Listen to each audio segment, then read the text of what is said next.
আর কয়েকটা মজাদার কথা আছে, শোনো। এই হাদিস থেকে আমাদের শিক্ষা হলো, আমার প্রতিবেশী যেই ধর্মের হোক আমি সম্পর্ক রাখবো।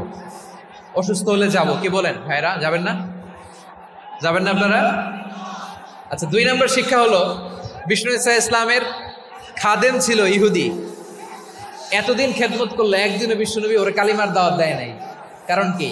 বিশ্বনবী একটা ভালো সময়ের অপেক্ষা করতেছিলেন, প্রপার টাইমিং। দাঈর কাজ হচ্ছে দাঈ ইলাল্লাহ, সে হচ্ছে সুযোগ সন্ধানী। দাঈ সুযোগ খোঁজে, কখন দাওয়া দিলে ব্যাটে বলে হবে, ঝোপ বুঝে কোপ মারে, ঠিক কিনা বলেন? বিষ্ণু ইসলাম ভালো সময়ের অপেক্ষা করতেছিলেন, দেখি ভালো সময় আসুক আসুক আসুক আসুক। আস্তে আস্তে এমন সময় আসছে, ছেলে এবার মুমূর্ষ। অসুস্থ ব্যক্তির হৃদয় অত্যন্ত নরম থাকে। হসপিটালে যখন কেউ যায় তার হৃদয়টা বড্ড নরম থাকে, মৃত্যুর ভয়ে তার অন্তরটা নরম থাকে, ঠিক কিনা বলেন? এই প্রপার টাইমিং এর অপেক্ষা করতেছিলেন। যখনই টাইমিং পেয়েছেন, দাওয়াত দিলেন, পড়ো লা ইলাহা ইল্লাল্লাহ, সুবহানাল্লাহ পড়েন সবাই।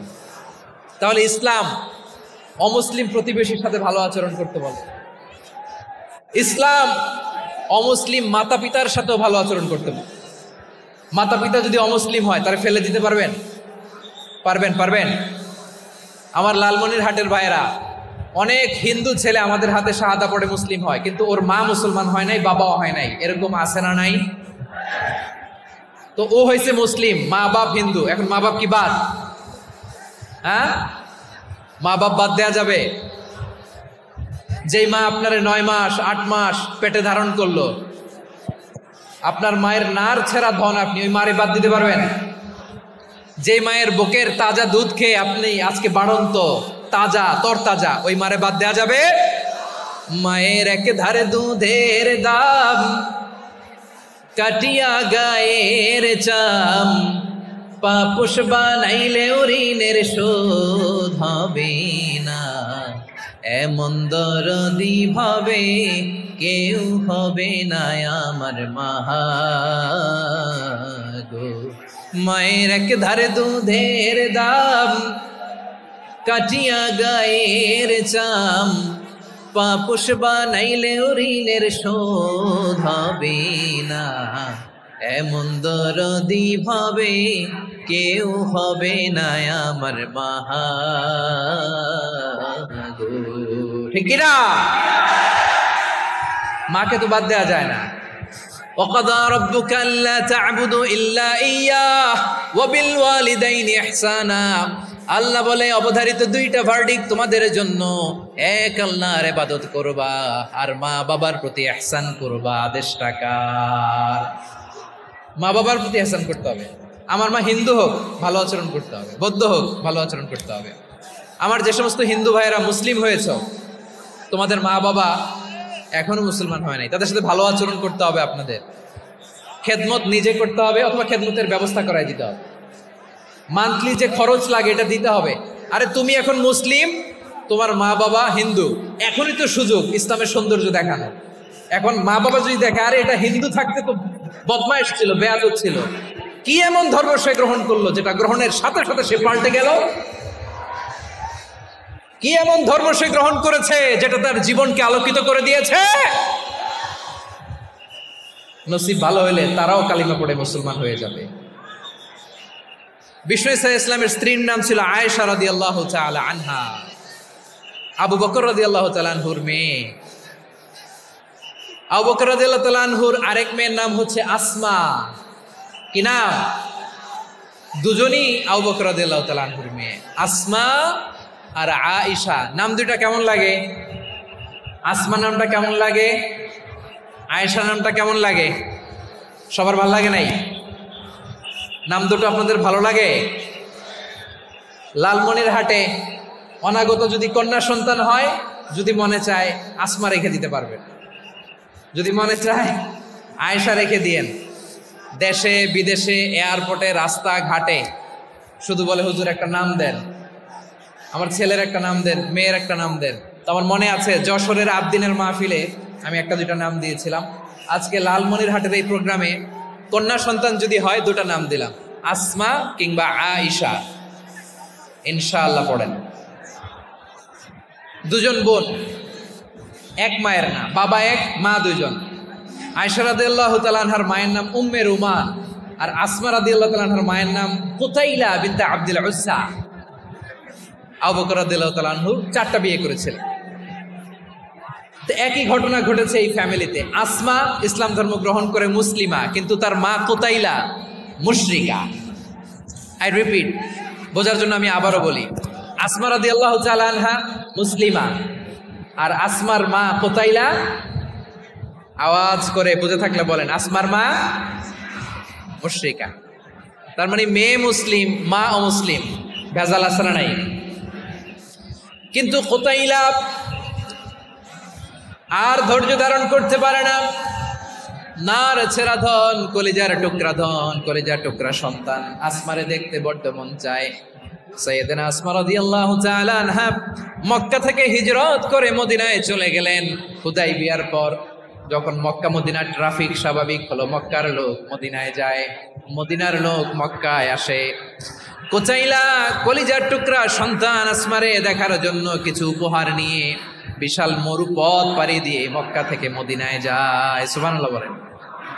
এখন মা আসছে মেয়ের সাথে দেখা করতে, মেয়ে তো আর দেখা দেয় না। মেয়ে ভাবছে আমার মা তো মুশরিকা, অপবিত্রা, তার সাথে কি দেখা দেয়া যাবে? বিশ্বনবীর দরবারে চলে গেলেন। সুবহানাল্লাহ বলেন। কি সৌভাগ্যবান ছিল তারা, মাসলা জানার দরকার হলেই নবীর দরবারে চলে যেত। ঘরে বউয়ের সাথে ঝগড়া হলে নবীর দরবারে চলে যেত। অনেক সাহাবী বলে আমার পেটে ক্ষুধা লাগলো আমি নবীর কাছে চলে যেতাম, কারণ নবীর চেহারার দিকে তাকালেই আমার পেটের ক্ষুধা মিটে যেত। সাইয়েদানা আসমা রাদিয়াল্লাহু তাআলা আনহা বিশ্বনবীর কাছে চলে গেলেন, যে বললেন ইয়া রাসূলুল্লাহ ইয়া হাবিবাল্লাহ ইন্না উম্মি কাদিমাতুন ইলাইয়া ওয়া হিয়া রাগিবা। আমার মা মক্কা থেকে অনেক দূর মরুর পথ পাড়ি দিয়ে উপহার সামগ্রী নিয়ে মদিনায় আমার সাথে দেখা করতে এসেছে গো নবী। আমার জানতে বড্ড ইচ্ছে হয় আমি আমার মুশরিকা মায়ের সাথে একটু দেখা করতে পারবো কিনা। আফা আসিলুহা, আগে যেমনি আমি আমার মায়ের সাথে ভালো আচরণ করতাম, যেমনি আমি আমার মায়ের সাথে সদাচরণ করতাম গো নবী, এখন আমি মুসলিমা, মা মুশরিকা, এখনো কি আগের মতো সদাচরণ করতে পারবো নাকি? বিশ্বনবী বললেন নাম সিলিহা, হ্যাঁ রে আসমা, অবশ্যই অবশ্যই, আগে ঠিক যেমন তুমি তোমার মায়ের সাথে ভালো আচরণ করতে, এখনো তেমনি আগের মতো ভালো আচরণ করবা। আওয়াজ করে পড়েন সুবহানাল্লাহ। কি ইসলাম আমরা পেয়েছি! কত ব্রড মাইন্ডেড আমাদের ইসলাম, কত ওপেন মাইন্ডেড ইসলাম, কত ওপেন আপ করতে পারে। বিষ্ণু বললেন হ্যাঁ অবশ্যই, নাম সুলিহা, আগে যেমনি ভালো আচরণ করছো আসমা, এখন ওই রকমই করো, পারলে আরো বাড়াই করো। সুবহানাল্লাহ বলেন। তাহলে আমার যে হিন্দু ভাইয়েরা, হিন্দু বোনেরা, ইমানের বদৌলতে দৌলতে আপনি ধন্য হয়েছেন, আপনার আম্মা আব্বা এখনো মুসলমান হয় নাই, তাদের জন্য দোয়া করেন, তাদের জন্য দোয়া করেন, আল্লাহ যেন তাদেরকেও ইমানের দৌলত দান করে। আমরা সবাই পড়ি আমিন, আরো জোরে পড়েন আমিন। এখন বলেন, ইসলাম কি ন্যারো মাইন্ডেড রিলিজিয়ান না ব্রড মাইন্ডেড? লালমনিরহাটের যুবক ভাইরা আওয়াজ করো, ইসলাম কি ন্যারো মাইন্ডেড না ব্রড মাইন্ডেড? কতটা ব্রড মাইন্ডেড দেখেন। বিশ্বনবী সাল্লাল্লাহু আলাইহি সাল্লাম অমুসলিমরা যদি নবীকে উপহার দিত, ওই উপহারও বিশ্বনবী গ্রহণ করতেন। সুবহানাল্লাহ পড়েন। আপনার অমুসলিম বন্ধু যদি উপহার দেয়, সেটাও আপনি নিতে পারবেন, যেটা নেওয়া জায়েজ। কিন্তু আপনার বন্ধু যদি আপনার মদের বোতল দেয়, নিতে পারবেন? হ্যাঁ, মদের বোতল দিলে পারবেন না। আপনার বন্ধু যদি আপনার পর্ক দেয়, পর্ক, শুকরের গোশত মিশ্রিত কোনো খাবার, ওটা নিতে পারবেন না। হালাল যে কোনো জিনিস নিতে পারবেন। বিশ্বনবী সাল্লাল্লাহু আলাইহি ওয়াসাল্লাম অমুসলিমদের দেয়া হাদিয়া গ্রহণ করতেন। কেমন নবী ছিলেন! আমার নবীরে চিনে নেন, আমার নবীর অ্যাটিটিউড জেনে নেন। বিশ্বনবী সাল্লাল্লাহু আলাইহি ওয়াসাল্লাম যখন কোনো জনপদে যেতেন, 3টা অপশন নিয়ে যেতেন। প্রিয় ভাইয়ের আওয়াজ করে বলতে হবে, কোন জনপদে গেলে আমার নবীর অপশন থাকতো কয়টা? আমার মতো 3 আঙ্গুল উঁচু করে দেখান আর বলুন, আমার নবী কোন জনপদে গেলে কয়টা অপশন নিয়ে যেতেন? 1 নাম্বার অপশন আসলিম তাসলাম। নতুন এলাকায় গেলে বলতেন আসলিম তাসলাম, ইসলাম ধর্ম গ্রহণ করো, শান্তিতে থাকবা, আমার ভাই হয়ে যাবো, আমরা ভাই ভাই, ইসলাম মানো, আমরা ভাই ভাই। অপশন নাম্বার কত? 1। যদি বলে না ইসলাম মানবো না, ওকে, অপশন নাম্বার 2, মুসলিম হওয়ার দরকার নাই, লা ইকরাহা ফিদ্দিন, ইসলামে কোনো বাড়াবাড়ি নাই। খ্রিস্টান আছো থাকো, বৌদ্ধ আছো থাকো, ইহুদি থাকতে চাও থাকো, কিন্তু আমরা যেহেতু রিজিওনাল সুপার পাওয়ার, আমাদের আন্ডারে থাকো, ট্যাক্স দিয়া থাকো, এটার বলে জিজিয়া। আলেম যারা আছেন বুঝবেন এটার আরবিতে কি বলে, জিজিয়া। You pay us the tax, we will give you the security. তোমরা ট্যাক্স দিবা, আমরা সিকিউরিটি দিব, আমাদের আওতায় থাকবা, কেউ তোমাদেরকে আক্রমণ করতে পারবে না, আমরা নিরাপত্তা দিব। সুবহানাল্লাহ বলেন। এটা অপশন নাম্বার কত? আচ্ছা বুঝে থাকলে বলেন, 1 নম্বর অপশন কি ছিল? ইসলাম। ইসলাম মানো শান্তিতে থাকবা, ভাই ভাই, আমরা ভাই ভাই। অপশন নাম্বার 2, ট্যাক্স দাও, আমরা নিরাপত্তা দিব, মুসলিম হওয়া লাগবে না। এখন 1 নম্বরও মানে না, 2 নম্বরও মানে না, মুসলিম হবো না, ভালো খ্রিস্টান থাকো, ট্যাক্স দাও, আমরা সিকিউরিটি দিব না, এইটাও মানি না। বিষ্ণু বলেন তাহলে তলোয়ার আমাদের আর তোমাদের মাঝে ফয়সালা করবে, মুসলিমও হবো না, ট্যাক্স দিবা, নিরাপত্তা দিব, আমরা সুপার পাওয়ার, আমাদের আন্ডারে থাকবে, এইটাও না। তাহলে তোমাদেরকে তো আমরা বিশ্বাস করতে পারি না, কখন না কখন বিশ্বাসঘাতকতা করো, কার সাথে মিলে হাত মিলাও, তলোয়ার আমাদের মাঝে ফয়সালা করবে। তখন তিনি জেহাদের সশস্ত্র সংগ্রামের ঘোষণা দিতেন। সুবহানাল্লাহ পড়েন। দেখেন পশ্চিমারা জেহাদকে এইভাবে চিত্রায়িত করে না, ওরা জেহাদ বলতে বুঝায় তলোয়ার, হাত কাটো, গলা কাটো না। জেহাদ সশস্ত্র সংগ্রাম 3 নম্বরে। অধিকাংশ ক্ষেত্রেই বিশ্বনবীর সুন্দর আচরণ দেখে, আরে আমার নবীর যে নুরানি চেহারা, অনেকে তো কেবল সিরেফ চেহারাটা দেখেই কালিমা পড়ে মুসলমান হয়ে গিয়েছে। যারা মুসলিম হয় নাই তারা তাদের ইসলামেই বলবৎ ছিল, ট্যাক্স দিয়ে ইসলামের আন্ডারে ছিল। যারা এটাও মানে নাই ওইটাও মানে নাই, তাদের বিরুদ্ধে জেহাদ। বিষ্ণু ইসলাম 7ম হিজরিতে যখন খায়বার বিজয়ের পরে ইসলাম রিজিওনাল সুপার পাওয়ার হিসেবে আত্মপ্রকাশ করলো, বিশ্বনবী চিঠি লিখলেন অন্যান্য সুপার পাওয়ারের কাছে, রাষ্ট্রীয় চিঠি লেখে এক রাষ্ট্রপ্রধান আরেক রাষ্ট্রপ্রধানের কাছে, ঠিক কিনা বলেন? জানেন না আপনারা? এই যে 24-এর ছাত্র নাগরিক অভ্যুত্থানে, এই অভ্যুত্থান যখন শুরু হয়, আমি তখন সাউথ আফ্রিকাতে, একটা স্ট্যাটাস দিয়েছিলাম, কোটা নয় গোটা দেশ সংস্কার করা লাগবে। শুধু বাংলাদেশ নয়, সারা বিশ্বের বাংলা ভাষাভাষী লোকেরা এই আন্দোলনের সাথে সমর্থন তারা করেছে, এটাকে সাপোর্ট করেছে, তারা সমর্থন দিয়েছে। আমাদের ইউনাইটেড আরব আমিরাতের বাংলাদেশি ভাইয়েরা তারা সেখানে রাস্তায় নেমে এসেছিল, জানেন? ওইখানে ডেমনস্ট্রেশন করা যায় না, সেখানকার সরকার তাদেরকে যাবজ্জীবন দিয়েছিল। তখন আমাদের এই যে প্রধান উপদেষ্টা ডক্টর মোহাম্মদ ইউনূস সরাসরি G2G বলে, এটারে G2G, government to government, G2G, উনি চিঠি লিখলেন যে তাদেরকে, ইউর হাইনেস, হে সম্মানিত আমির, আপনি আমার এই চিঠির কারণে আমার সম্মানে এই 53 জন বাংলাদেশিকে মাফ করে দেন। এই চিঠির বদৌলতে বেকসুর খালাস পেয়ে গিয়েছিল আমাদের ভাইরা, জানেন না এই ঘটনা আপনারা? তাহলে গভর্নমেন্ট টু গভর্নমেন্ট চিঠি দেওয়া হয়। 7ম হিজরিতে বিষ্ণু ইসলাম সব সুপার পাওয়ারের কাছে চিঠি দিলেন, রোমান সম্রাটের কাছে, পারস্য অধিপতির কাছে, মিশরের অধিপতির কাছে, সবার কাছে চিঠি লিখলেন।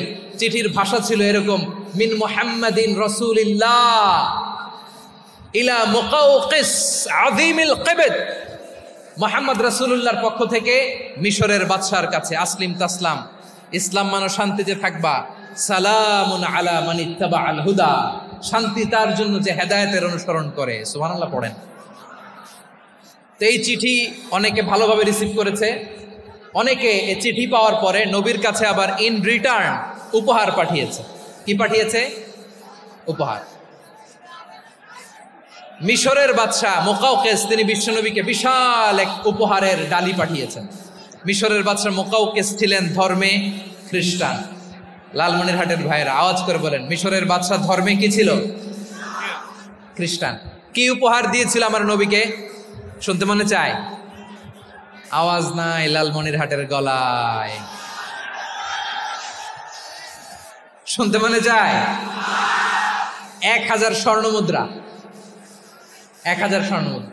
2টা খ্রিস্টান দাসী, একজনের নাম মারিয়া বিনতে শামউন আল কিবতিয়া, আরেকজনের নাম সিরিন বিনতে শামউন আল কিবতিয়া। একজন খ্রিস্টান দাস 20 থান কাপড় জামা বানানোর জন্য, আমরা নবী যেন সেলাই করে জামা বানাতে পারে, এই জন্য 20 থান কাপড়, 20 থান ফাইন গার্মেন্ট, সুবহানাল্লাহ পড়বেন না? এরপরে একটা গাধা যেটার নাম ছিল উফাইর, আর একটা খচ্চর, এটার নাম ছিল দুলদুল। খচ্চর চিনেন? গাধা আর ঘোড়ার ক্রসিং এ যে প্রাণীটা দুনিয়াতে আসে ওটার খচ্চর বলে। তো এই যে সুপার পাওয়ার, খ্রিস্টান বাদশার কাছে নবী চিঠি লিখলেন, ওই খ্রিস্টান বাদশা আমার নবীকে উপহার দিল, বিশ্বনবী এই উপহারগুলো সানন্দে গ্রহণ করেছেন। সুবহানাল্লাহ পড়বেন না? তাহলে অমুসলিম কেউ যদি আপনাকে উপহার দেয়, হালাল উপহার হলে আপনি গ্রহণ করতে পারবেন। অনুরূপভাবে পারস্যের বাদশা, রোম সম্রাট বিশ্বনবীকে উপহার পাঠিয়েছেন, আমার নবী সবগুলো উপহার গিফট গ্রহণ করেছেন। সুবহানাল্লাহ বলেন। তাহলে প্রিয় লালমনিরহাট, আওয়াজ করে বলুন, ইসলাম কি ন্যারো মাইন্ডেড রিলিজিয়ন না ব্রড মাইন্ডেড? আম্মাজান আয়েশার কাছে মাসালা জানতে চায় মেয়েরা, হে আম্মাজান, অগ্নি উপাসকেরা তাদের ঈদের দিন নওরোজের সময় আমাদেরকে পাখি দেয়, নেওয়া যাবে? উনি বললেন, ওরা জবাই করে দিলে নেওয়া যাবে না, কিন্তু ওরা যদি ফলমূল এরকম খাবার দেয় এগুলো নেওয়া যাবে। তার মানে অমুসলিমদের দেয়া উপহার এটা গ্রহণ করা যায়। সুবহানাল্লাহ বলেন। শুধু তাই নয়, বিষ্ণু ঈসা ইসলাম অমুসলিমদের সাথে আর্থিক লেনদেনও করেছেন, ফিনান্সিয়াল ডিলিং করেছেন। অমুসলিমদের সাথে প্রয়োজনে আপনি ফিনান্সিয়াল ডিলিং করতে পারবেন। আমরা প্রায় দেখি বাজারের মিষ্টির দোকানগুলো আমার হিন্দু ভাইদের। লালমনিরহাটে মিষ্টির দোকান, দইয়ের দোকান কারা চালায়? হিন্দুরা চালায় না। তারপরে যে বারবার শপ, চুল কাটে যে নাপিত, অধিকাংশ নাপিতের দোকানে কারা? আমার হিন্দু ভাইরা। তা আপনি চুল কাটতে পারবেন কিনা বলেন? পারবেন। তার দোকান থেকে দই মিষ্টি কিনতে পারবেন কিনা? হ্যাঁ, আমার মুসলিম ভাইয়ের দোকান থাকলে ওইটার আমি বেশি প্রায়োরিটি দিব, ঠিক কিনা? কিন্তু যদি তাদের সার্ভিস নিতে চান, প্রোডাক্ট নিতে চান, পারবেন। তার দলিল সহিহ বুখারী, আম্মা জান আয়েশা রাদিয়াল্লাহু তাআলা আনহা বলেন, ইশতারা রাসূলুল্লাহ সাল্লাল্লাহু আলাইহি ওয়াসাল্লাম মিন ইয়াহুদিন তুআমান ওয়া রাহানাহু দিরআহু মিন হাদিদ। রাসূল সাল্লাল্লাহু আলাইহি ওয়াসাল্লাম এক ইহুদির কাছ থেকে, কার কাছ থেকে? সবাই বলে নাই কার কাছ থেকে? আমার নবী, পেয়ারা নবী এক ইহুদির কাছ থেকে জব কিনেছিল, জব, বার্লি, যেটা দিয়ে রুটি বানায়। ওই জবের দাম দেওয়ার টাকা পয়সা নবীর কাছে ছিল না, ফলে নবী ওনার একটা পোশাককে মর্গেজ রেখেছিলেন, মর্গেজ, বন্ধক, যে এখন এটার দাম দিতে পারবো না, কয়েক কেজি বার্লি নিয়ে যাই আর বন্ধক হিসেবে আমার জামাটা রেখে গেলাম, যেদিন দাম দিব ওই দিন জামাটা ছুটাই নিয়ে যাও। সুবহানাল্লাহ পড়বেন না? বাকিতে নিছিলেন, বাকিতে। দিরআহু মিন হাদিদ, লোহার তৈরি বর্ম, মানে যুদ্ধের পোশাক, লোহা দিয়ে বানানো। বিষ্ণুনবী বললেন, কয়েক কেজি জব দাও, টাকাটা পরে দিব, এখন টাকা নাই, বন্ধক হিসেবে, মর্গেজ হিসেবে আমার জামা রেখে গেলাম, যখন টাকা দিব জামা ছুটাই নিব। আওয়াজ করে বলতে হবে সুবহানাল্লাহ। এ থেকে বোঝা গেল অমুসলিমদের সাথে ফিনান্সিয়াল ডিলিং করা যায়, অর্থনৈতিক লেনদেন করা যায়, কেনাবেচা করা যায়, প্রোডাক্ট কেনা যায়। এমনকি আমাদের মসজিদে নববীতে বারান্দায় আপনার একটা অটোমেটিক ফ্লাইং আমব্রেলা দেখছেন? সূর্য যখন বাড়ে মসজিদে নববীর বারান্দায় ইয়ার্ডের মধ্যে অটোমেটিক্যালি কিছু আমব্রেলা আছে, সাঁ করে খুলে যায়, আর সূর্যের তাপ লাগে না। আবার সন্ধ্যাবেলায় এই আমব্রেলাগুলো ওরা ক্লোজ করে ফেলে, দেখেন নাই না? দেখছেন? এই মসজিদে নববীকে সর্বোচ্চ উন্নত মানের কনস্ট্রাকশন ইনফ্রাস্ট্রাকচারে ডেভেলপ করার জন্য কর্তৃপক্ষ কিছু অমুসলিম ইঞ্জিনিয়ারের, ডিজাইনারের সহায়তা নিয়েছিল। সুবহানাল্লাহ বলেন। কোন দলিলের ভিত্তিতে? এই দলিলের ভিত্তিতে যে বিষ্ণু ঈসা ইসলাম অমুসলিমদের সাথেও লেনদেন করেছেন। আওয়াজ করে বলতে হবে আল্লাহু আকবার। শুধু তাই নয়, ইন কেস অফ ইমার্জেন্সি, প্রয়োজনে ইসলামের খাতিরে, ইসলামকে সামনের দিকে এগিয়ে নিয়ে যাওয়ার জন্য অমুসলিমদের সাপোর্ট নেওয়া জায়েজ আছে। সুবহানাল্লাহ বলেন। অমুসলিমদের সাপোর্ট নেয়া, তাদের থেকে অর্থ নেয়া, পলিটিক্যাল সাপোর্ট, পলিটিক্যাল অ্যাসাইলাম নেওয়া জায়েজ আছে। আমাদের অনেক বিশ্ববরেণ্য দায়ীরা আমেরিকায় অস্থায়ীভাবে অ্যাসাইলাম নিয়ে থাকে, নিজের দেশে গেলে ফাঁসিতে ঝুলাই দিবে। যুগ যুগ ধরে দায়ীদের উপর এরকম অত্যাচার আর নির্যাতন আছে না নাই? মিশরের অনেক দায়ীরা পাশ্চাত্যে যেয়ে থাকে, এই যে তারা পলিটিক্যাল অ্যাসাইলাম নিয়ে থাকে, রাজনৈতিক আশ্রয়, এটা জায়েজ আছে না? এটা যে জায়েজ আছে তার প্রমাণ স্বয়ং বিশ্বনবী সাল্লাল্লাহু আলাইহি ওয়াসাল্লাম পলিটিক্যাল সাপোর্ট নিয়েছিলেন অমুসলিমদের কাছ থেকে। সুবহানাল্লাহ বলেন। খুব মজাদার একটা ঘটনা, শুনবেন? আপনাদের আগ্রহ দেখে তো মনে হয় না শোনার ইচ্ছা আছে। আছে আছে, গলায় জোর আছে। লিল্লাহে তাকবীর, লিল্লাহে তাকবীর, নারে তাকবীর। মাশাআল্লাহ।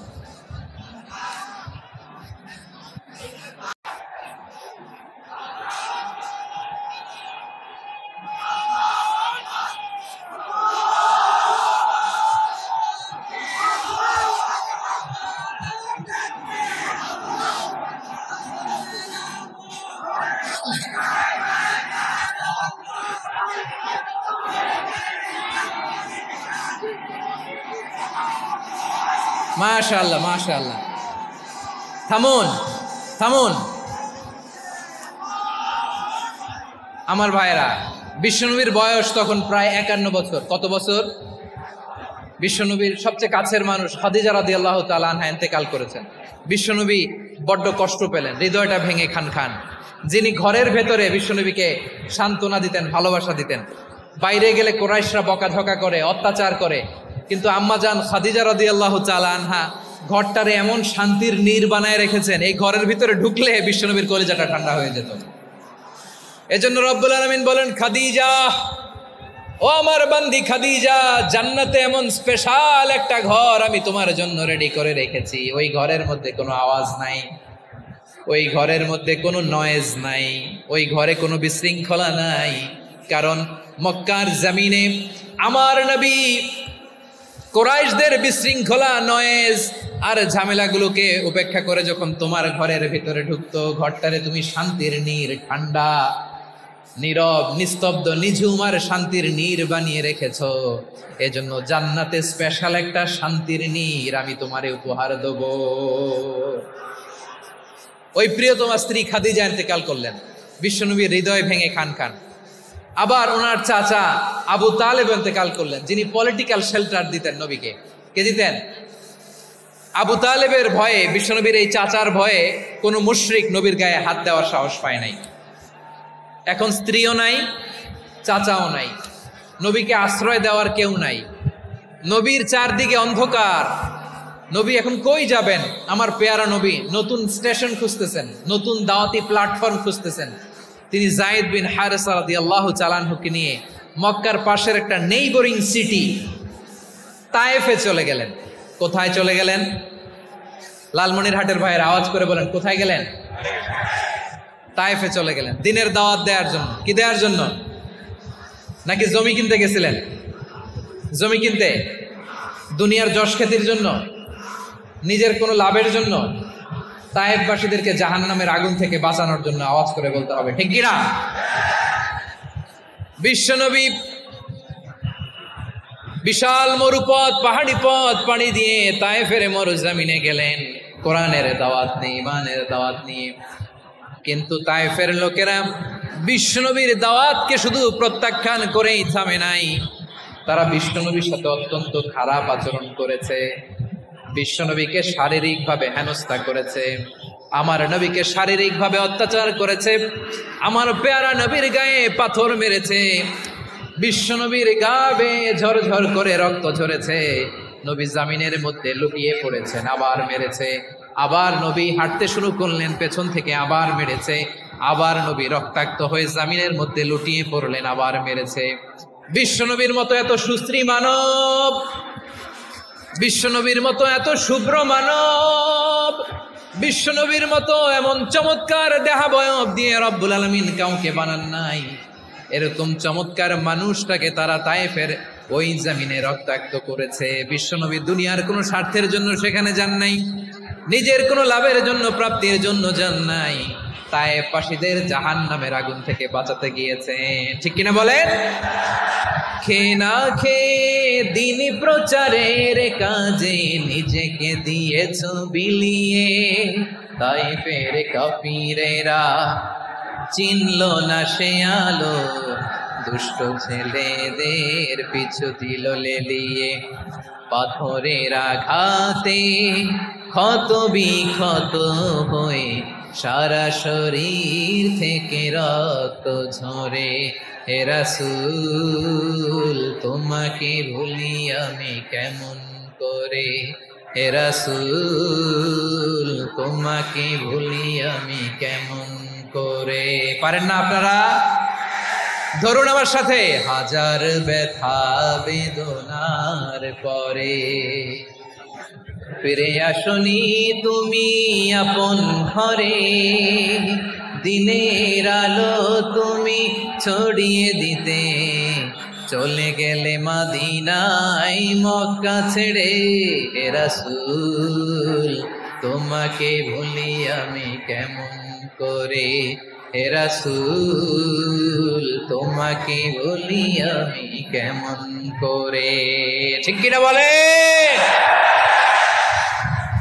প্রিয় ভাইরা, তায়েফের ছেলেরা নবীকে রক্তাক্ত করলো। আমার নবী কই যাবে? কই যাবে? মক্কায় জায়গা নাই, তায়েফে জায়গা নাই। তায়েফ থেকে ভারাক্রান্ত মন নিয়ে আমার নবী মক্কায় ফিরে আসলেন। বিশ্ব নবী মক্কায় ঢুকতে পারেন না। মক্কার মরুভূমির দিকে তাকিয়ে, উপত্যকার দিকে তাকিয়ে বিশ্বনবী ধা ধা করে কাঁদেন, ঝরঝর করে। নবীর চেহারা মোবারক থেকে চোখের পানিগুলো বেয়ে বেয়ে পড়ে। আমার জন্মস্থান, আমার শৈশব, কৈশোর, যৌবন কেটেছে এই মক্কায়। আমার এলাকায় আমি ঢুকতে পারি না। বিশ্বনবী মক্কার অনতি দূরে দাঁড়িয়ে জায়েদকে পাঠালেন, জায়েদ যাও দেখো কেউ আমাকে সাপোর্ট করার মতো আছে কিনা। যাও অমুকের কাছে যাও। জায়েদ গেলেন, তারাও প্রত্যাখ্যান করে ফিরিয়ে দেয়। বিশ্বনবী বললেন যাও অমুক লোকের কাছে যাও, তিনিও প্রত্যাখ্যান করে ফিরিয়ে দিলেন। কেউ বিশ্বনবীকে আশ্রয় দিতে রাজি হয় না। নিজ জন্মভূমিতে বিতাড়িত বিশ্বনবী, সর্বশেষ বিশ্বনবী বললেন যাও মুতঈম ইবনে আদির ঘরে যাও। মুতঈম ইবনে আদি মুশরিক, তার কাছে যাও। গেলেন, মুতঈম ইবনে আদি রাজি হয়ে গেল। সুবহানাল্লাহ বলেন।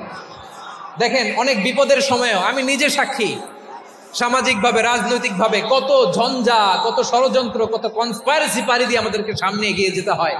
এই শত্রুদের ভেতরেও একজনকে দাঁড় করিয়ে দেয় যে আল্লাহর কোরআনের জন্য রেডি হয়ে যায়। করেন সুবহানাল্লাহ। মুতঈম ইবনে আদি, আল্লাহ তার মনকে নরম করে দিলেন। মুতঈম বলে মুহাম্মদ আমি তোমাকে আশ্রয় দিব। তার দুই ছেলেকে পাঠালেন, যাও খোলা তলোয়ার নিয়ে, স্কট দিয়ে, গার্ড অফ অনার দিয়ে মোহাম্মদকে মক্কায় ঢুকাও, আর বলো আমি আমান দেব। আমান কি দিব? আমান মানে সিকিউরিটি, নিরাপত্তা। সিকিউরিটি ছাড়া, আমান দেওয়া ছাড়া কেউ থাকতে পারতো না মক্কায়। দুই ছেলে বিষ্ণু ইসা ইসলামকে নিয়ে আসলো। নবী কাবার চারদিকে তাওয়াফ করলেন, নামাজ পড়লেন। আবু জাহেল, উতবা, শাইবা, ওয়ালিদ ইবনে মুগীরা সবাই দেখে, কেউ কিছু করতে পারে না। কারণ মুতঈম ইবনে আদি ঘোষণা দিয়েছেন আমি মুহাম্মদকে আমান দিয়েছি, মুহাম্মদের গায়ে যেন কেউ স্পর্শ না করে। আওয়াজ করে পড়েন সুবহানাল্লাহ। নবীর এই বিপদকালে মুহূর্তে মুতঈমের হৃদয়টারে নরম করে দিল কে? হাটের ভাইয়েরা বলেন, এই মুতঈম কি মুসলিম ছিল না মুশরিক? সবাই বলতে হবে মুসলিম না মুশরিক? তাহলে মুশরিকের কাছ থেকে নবী পলিটিক্যাল অ্যাসাইলাম, আধুনিক রাষ্ট্রবিজ্ঞানের ভাষায় পলিটিক্যাল অ্যাসাইলাম যেটাকে বলে, রাজনৈতিক আশ্রয়, ওনার আমান বা নিরাপত্তার এই ঘোষণায় তিনি মক্কায় ঢুকলেন। যতদিন নিরাপত্তা ছিল ছিলেন। মুতঈম যখন মারা গেল, বিষ্ণু ইসলাম হিজরত করে মদিনায় চলে গেলেন। সুবহানাল্লাহ। কিন্তু মুতঈম যে বিশ্বনবীর উপকার করছে এটা বিশ্বনবী ভুলে নাই। আমাদের অনেকে আছে উপকার করার পরে আর খেয়াল থাকে না, খাওয়ার পরে গলা দিয়ে নামলে আর খেয়াল থাকে না। এরকম আসারা নাই? আমার নবী ভুলে নাই। বদরের প্রান্তরে 70 জন কাফেরকে যখন বন্দী করে বিশ্বনবীর সামনে হাঁটু গেড়ে দাঁড় করানো হলো, বসানো হলো, 70 জন কাফের। কয়জন? বিশ্বনবী তাদের দিকে তাকিয়ে বললেন, সহিহ বুখারীর বর্ণনা, লাউ কানাল মুতঈম ইবনে আদি হাইয়ান সুম্মা কাল্লামানি হাউলাই নাতনা লা তারাকতুহুম লাহু। বদরের প্রান্তরে 70 জন বন্দী কাফিরের দিকে তাকিয়ে আমার নবী বললেন, আজকে মুতঈম ইবনে আদি যদি বেঁচে থাকতো আর তোমাদের 70 জনের ব্যাপারে যদি মুতঈম এক বাক্যে একটা সুপারিশ করত, তার সম্মানে আজকে তোদের সবাই আমি মাফ করে দিতাম। নবী চাইলে এখনই এক্সিকিউশন অর্ডার দিতে পারে। তিনি বললেন, আজকে যদি মুতঈম বেঁচে থাকতো আর মুতঈম যদি তোদের জন্য সুপারিশ করতে, এই আবর্জনাগুলোর ব্যাপারে সুপারিশ করতে, আমি মুহূর্তেই তোদেরকে এমনি মাফ করে দিতাম। এবার বলেন, ইসলাম কি ন্যারো মাইন্ডেড না ব্রড মাইন্ডেড? শুধু তাই নয়, যাকে যে সম্মান দেয়ার আমার নবী দিতেন, হোক আস্তিক হোক নাস্তিক, হোক মুসলিম হোক অমুসলিম। বিষ্ণু ইসা ইসলাম যখন রোমান সম্রাটের কাছে চিঠি লিখেছেন, আমার প্রিয় লালমনিরহাটের ভাইরা, অল্প কয়েক মিনিট কয়েকটা জরুরি কথা বলবো, এদিকে তাকান, এদিকে তাকান। রোমান সম্রাটের কাছে বিশ্বনবী যখন চিঠি লিখলেন মিন মুহাম্মদ রাসূলিল্লাহ ইলা হিরাকলা আযীমির রোম, মুহাম্মদের পক্ষ থেকে হিরাক্লিয়াসের কাছে, যিনি হচ্ছেন আযীমির রোম। এটা নবী নিজ থেকে বানায় লিখছেন অতিরিক্ত সম্মান দিয়ে। কোন রাষ্ট্রপ্রধান যখন আসে তাদেরকে আমরা কি বলি জানেন? তার নামের শেষে HE এটা লিখতে হয়, H.E. মানে হিজ এক্সেলেন্সি। কি লেখে? হিজ এক্সেলেন্টি, অথবা ইউর হাইনেস, ইউর ম্যাজেস্টি। দেখেন, বিশ্বনবী সাল্লাল্লাহু আলাইহি ওয়াসাল্লাম সব নবীদেরও নবী, তিনি একজন মুশরিক খ্রিস্টান সম্রাট রোমান সম্রাটের কাছে চিঠি লিখতে যেয়ে লিখতেছে, ইলা হিরাকলা আযীমির রোম, হিরাক্লিয়াসের কাছে আমার চিঠি, যিনি রোমের আযীম, হিজ হাইনেস, মানে রোমের অনেক সম্মানিত এক বাহাদুর। আওয়াজ করে বলেন সুবহানাল্লাহ। তার মানে যাকে যে সম্মান দেয়ার এটা বিশ্বনবী দিতেন। এমনকি যেই ইহুদিরা ভালো ছিল, এই ইহুদিদেরও প্রশংসা করেছেন বিশ্বনবী মুহাম্মদুর রাসূলুল্লাহ সাল্লাল্লাহু আলাইহি ওয়াসাল্লাম। এক ইহুদির প্রশংসা করেছেন বিশ্বনবী। ইহুদির কার? আমি তো আমার ভাইয়ের প্রশংসা করি না, আমি তো এক আলেম আরেক আলেমরে স্পেস দেই না, আমি তো এক দায়ী আরেক দায়ীর সাথে বসতে চাই না। আমার নবী ইহুদির প্রশংসা করে। কার প্রশংসা? ওই ইহুদির নাম ছিল মুখাইরিক। সিরাত গ্রন্থ ঘাটলে পাবেন। তিনি বলেছেন, মুখাইরিক খাইরু ইয়াহুদ, মুখাইরিক is the best of the Jews. জুইশদের মধ্যে সে সবচেয়ে ভালো। কেন প্রশংসা করলেন তার? এর কারণ মদিনা চার্টারে কথা ছিল সব ধর্মের মুসলিম, মুশরিক, ইহুদিরা মিলে মদিনাকে রক্ষা করবে। কিন্তু তৃতীয় হিজরিতে যখন উহুদের যুদ্ধ শুরু হলো, সবার কথা ছিল যেই আক্রমণ করে আমরা মদিনাকে বাঁচাবো। কোন শহরকে বাঁচাবো? মদিনাকে। কিন্তু কুরাইশরা যখন অ্যাটাক করলো, ইহুদিরা আর আসে না, ইহুদিরা আর বেরোয় না। বিষ্ণু বললেন, ওহে ইহুদিরা, তোমরা না চুক্তি করলে আমার সাথে যে মদিনা বাঁচাতে সবাই ঝাঁপিয়ে পড়বো, আসো। একটা ইহুদিও বেরোয় না, কেউ আসে না সেদিন, একজন ছাড়া। তার নাম মুখাইরিক। তার নাম কি? মুখাইরিক বাহাদুরের মতো ঘোড়সাওয়ার হয়ে বেরিয়ে গেলেন এবং বললেন, গোটা ইহুদি সাম্রাজ্যের একজনও যদি না আসে, আমি মুখাইরিককে কেউ ঘরে আটকে রাখতে পারবে না। বেরিয়ে আসলেন, এসে বললেন, আমি মুহাম্মদের পক্ষে যুদ্ধ করব। আমি মারা গেলে আমার সম্পদ আমার উত্তরাধিকারীরা পাবে না, আমার সম্পদ তোমরা মুহাম্মদকে দিয়ে দিবা। সুবহানাল্লাহ বলেন। উহুদের ময়দানে 70 জন মুসলমান শহীদ হলো। এই ইহুদি, সেও মুসলমানের পক্ষে যুদ্ধ করে নিহত হলো। সুবহানাল্লাহ বলেন। মুসলিমদের লাশ যখন নিয়ে আসা হলো, এই মুখাইরিকের লাশও নিয়ে আসা হলো। মুসলিমদের লাশের পাশে মুখাইরিকের লাশ দেখে বিশ্বনবী মুখাইরিকের প্রতি অনেক খুশি হলেন। আর বিশ্বনবী খুশি হয়ে বললেন, মুখাইরিক খায়রু ইয়াহুদ, মুখাইরিক যদিও তুমি ইহুদি, তারপরেও তুমি সব ইহুদিদের মধ্যে সেরা ইহুদি। পড়েন সুবহানাল্লাহ। আমার নবী ইহুদিকেও সম্মান দিতে কার্পণ্য করে নাই। আওয়াজ করে বলেন আল্লাহু আকবার। প্রিয় ভাইরা, এবার সর্বশেষ আওয়াজ করে বলেন, ইসলাম কি ন্যারো মাইন্ডেড নাকি ব্রড মাইন্ডেড? সবাই বলেন, ন্যারো মাইন্ডেড না ব্রড মাইন্ডেড? এজন্য অমুসলিম হইলেই তারা আমাদের শত্রু নয়। শত্রু কারা? এই লালমনিরহাটের ভাইয়েরা শোনেন, শত্রু কারা? যে সমস্ত অমুসলিম আমাদেরকে নিশ্চিহ্ন করে দিতে চায়, যে সমস্ত অমুসলিম আমাদের ভূখণ্ড থেকে আমাদেরকে তাড়িয়ে দিতে চায়, যে সমস্ত অমুসলিম আমার ধর্ম নিয়ে তুচ্ছ-তাচ্ছিল্য করে চিল্লায় বলেন ঠিক কিনা, তারা আমাদের শত্রু। সাধারণ অমুসলিমরা আমার শত্রু নয়। এই যে হিন্দুরা থাকে, এরা আমার ভাই, বৌদ্ধরা আমার ভাই, খ্রিস্টানরা আমার ভাই, ইহুদিরা আমার ভাই। তারা দিনই ভাই নয়, তারা মায়ের পেটের ভাই নয়, তারা মানবিক দিক থেকে ভাই। ও মানুষ, আমিও মানুষ। ইসলাম মানুষকে সম্মান করে, চিল্লায় বলো ঠিক কিনা। যারা আমাদের অস্তিত্বকে নিশ্চিহ্ন করতে চায়, যারা আমাদের ভূখণ্ডকে দখল করতে চায়, যারা আমাদেরকে নিয়ে মকারি করে, ফান করে, টিটকারি করে, আমার ধর্ম নিয়ে খেলা করে, তাচ্ছিল্য করে, ওদের বিরুদ্ধে আমাদের জিহাদ। সাধারণ মুসলিম আমাদের শত্রু নয়। আপনি জানেন নিউ ইয়র্কে, আমি তো নিউ ইয়র্কে ছিলাম অনেকদিন, ওখানে ফিলিস্তিনিদের পক্ষে যখন আমরা মিছিল করেছি, অনেক ইহুদি আমাদের সাথে মিছিলে দাঁড়িয়েছে, কারণ ওরাও জানে এই ভূখণ্ড ফিলিস্তিনিদের ভূখণ্ড। আওয়াজ করে বলো লালমনিরহাট ঠিক কিনা? ইসরায়েলের রাজধানী খোদ তেল আবিবে অনেক ইহুদিরা বেঞ্জামিন নেতানিয়াহু তার বিরুদ্ধে মিছিল করেছে। তো তারা কি আমাদের শত্রু? না। অনেক খ্রিস্টান আমাদের সাথে আমাদের স্বার্থ রক্ষায় আমাদের পাশে দাঁড়িয়েছে। খেয়াল রাখবেন, হিন্দু আর হিন্দুত্ববাদ এক নয়, ইহুদি ধর্ম আর জায়নিজম এক নয়।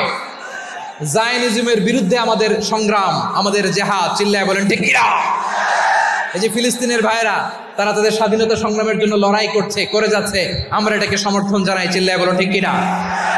কাশ্মীরের ভাইরা স্বাধীনতার জন্য সংগ্রাম করছে, আমরা সেই সংগ্রামকে সমর্থন জানাই। আওয়াজ করে বলো ঠিক কিনা? যারাই আমাদের ইসলামকে নিশ্চিহ্ন করতে চায় তাদের বিরুদ্ধে আমাদের সংগ্রাম। আওয়াজ করে বলতে হবে ঠিক কিনা? ওই সমস্ত দুর্বৃত্তদের সাথে আমাদের কোনো সম্পর্ক নাই। আমরা যদি ঐক্যবদ্ধ থাকতে পারি, ওই দুর্বৃত্তরা চান্স পাবে না। আমরা ঐক্যবদ্ধ থাকতে রাজি আছি। লালমনিরহাটের ভাইয়েরা, আমরা ঐক্যবদ্ধ থাকলে ওই দুর্বৃত্তদের কালো হাত ভেঙে দিতে আমাদের সময় লাগবে না। তাদের কালো হাত ভেঙে দিতে রাজি আছে মুসলমান? কারা কারা রাজি? দু হাত তুলে দেখাও।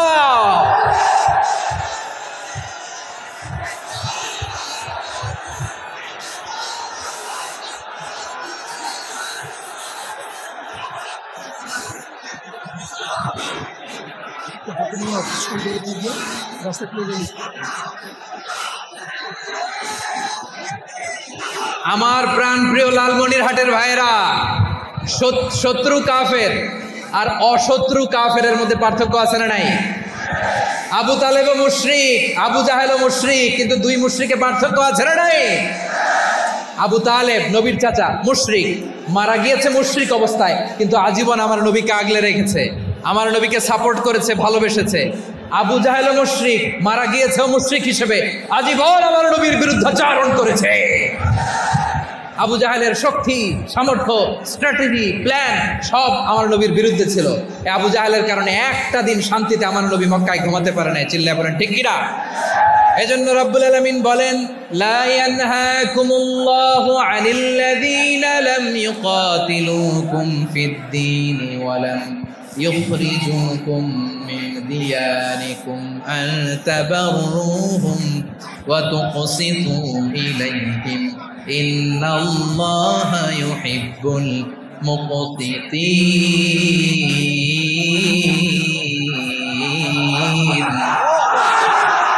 আল্লাহ বলে, গোলামেরা শোনো শোনো, যে সমস্ত অমুসলিম তোমাদের সাথে ধর্মযুদ্ধে লিপ্ত হয় না, তোমাদের বিরুদ্ধে যে সমস্ত অমুসলিম অস্ত্র ধরে না, যে সমস্ত অমুসলিম তোমাদেরকে তোমাদের জন্মস্থান থেকে, ভূখণ্ড থেকে তাড়িয়ে দেয় না, তাদের সাথে ভালো আচরণ করতে আমি আল্লাহ নিষেধ করি নাই।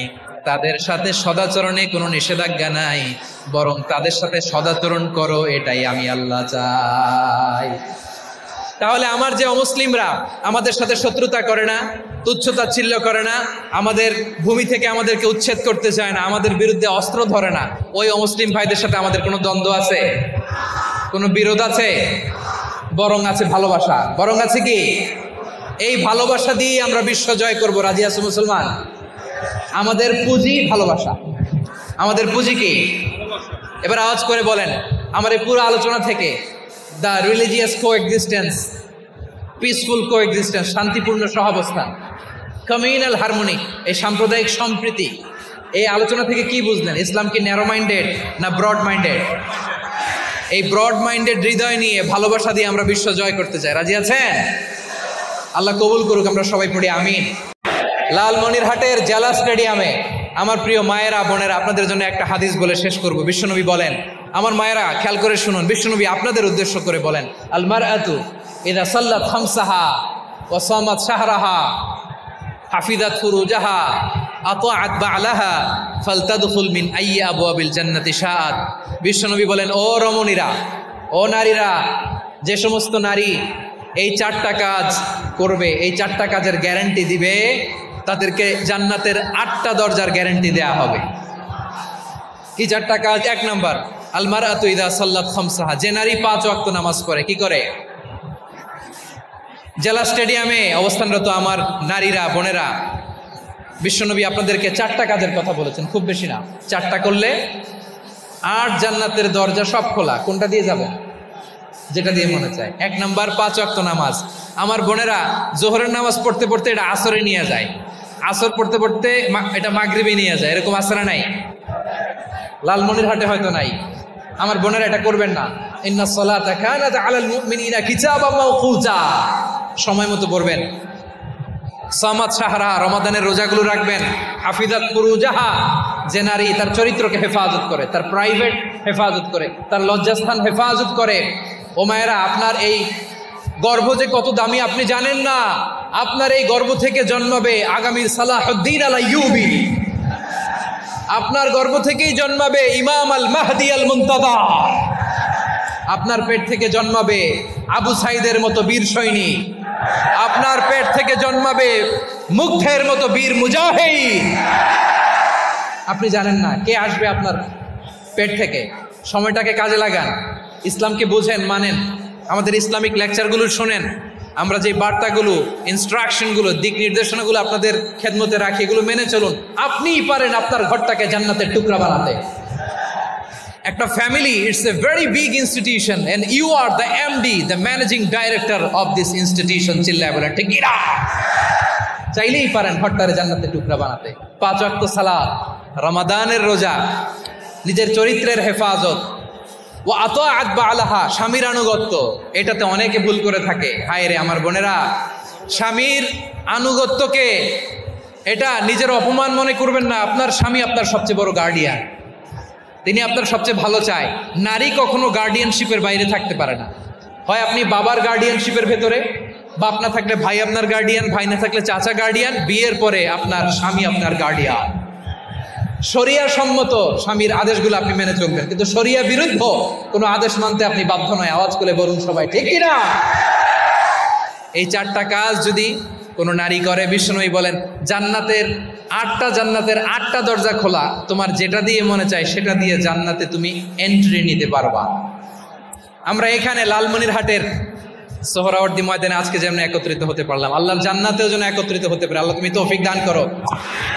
আল্লাহ আমার এই কলিজার টুকরা যুবক ভাইদেরকে তুমি উমরে ফারুকের মতো কবুল করো।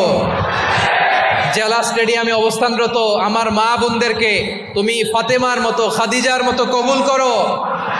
আমাদের কলিজার টুকরা সন্তানদেরকে তুমি সালাউদ্দিন আল আইয়ুবীর মতো কবুল করো। এই যে ইসলামিক সোসাইটি লালমনিরহাটকে আল্লাহ তুমি কবুল করো। আল্লাহ যে কথাগুলো বললাম এগুলো প্রথমে আমাকে, আমার সব ভাইদেরকে আমল করার তৌফিক দান করো। রব্বানা ظلمنا أنفسنا وإن لم تغفر لنا وترحمنا لنكونن من الخاسرين ربنا آتنا في الدنيا حسنة وفي الآخرة حسنة وقنا عذاب النار রব্বুল আলামিন আরশের মালিক, লক্ষ লক্ষ তাওহীদি জনতা দুনিয়ার কোনো কিছুর আশায় নয়, দুনিয়ার কোনো কিছুর জন্য নয়, তোমার কোরআনের প্রেমে, ইসলামের প্রেমে হাজির হয়েছে। আল্লাহ আমার ভাইদেরকে কবুল আর মঞ্জুর করে দাও। ইসলামের জন্য এই গণজোয়ার, এই উচ্ছ্বাস, এই এনার্জি শক্তিগুলোকে আগামীর ইসলামের জন্য কবুল আর মঞ্জুর করে নাও। গাড়িতে করে, হুন্ডায় চড়ে, সাইকেল দিয়ে, রেল লাইন দিয়ে, রেলে চড়ে চড়ে লক্ষ লক্ষ ভাইরা বিভিন্ন জেলা থেকে আজকের এই ঐতিহাসিক লালমনিরহাটের প্রোগ্রামে যারা জয়েন করলো, নিরাপদে তুমি আবার তাদেরকে গন্তব্যে পৌঁছে দিও। রব্বানা তাকাব্বাল মিন্না ইন্নাকা আনতাস সামিউল আলিম ওয়া তুব আলাইনা ইয়া মাওলানা ইন্নাকা আনতাত তাওয়াবুর রহিম। সুবহান রাব্বিকা রাব্বিল ইজ্জাতি আম্মা ইয়াসিফুন ওয়া সালামুন আলাল মুরসালিন والحمد لله رب العالمين واجعل آخر كلامنا عند الموت لا إله إلا الله محمد رسول الله